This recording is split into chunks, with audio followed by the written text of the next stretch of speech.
2025 թվականին իրականացված մասնակցային բյուջետավորման գործընթացի շրջանակներում ներկայացված գաղափարների քվեարկության արդյունքում ամենաշատ ձայներ հավաքած երկու ծրագրերից մեկի հասցեն Սևան քաղաքն էր, որտեղ Սայաթ-Նովա փողոց թիվ 18-20 շենքերի հարակից տարածքում 2025 թվականի վերջին մեկնարկեց եւ այս տարի ամբողջանում է մանկական խաղահրապարակի կառուցումն ու կահավորումը։ Այս ծրագրի պայմանագրային արժեքը 4 միլիոն 440 հազար դրամ է, որը հատկացվել է համայնքային բյուջեի միջոցներից։ Ծրագրի շինարարական աշխատանքներն իրականացվել են Ռ եւ Հ Construction սահմանափակ պատասխանատվությամբ ընկերության կողմից։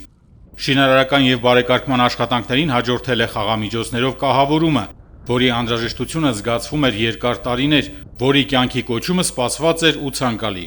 Այսօր արդեն արձանագրում ենք, որ ակտիվ մասնակցության շնորհիվ եւ դրա արդյունքում Սևան քաղաքում ավելացավ եւս մեկ խաղահրապարակ, որ ծառայելու է ազատ ժամանցի արդյունավետ եւ անվտանգ կազմակերպմանը։ Իսկ 2026 թվականի մասնակցային բյուջետավորման շրջանակներում իրականացվող ծրագրերը դեռ առջևում են։ Սուրեն Բարսեղյան, Գնելովանցյան, Արմեն Հեղուկասյան, Գեղամաուր։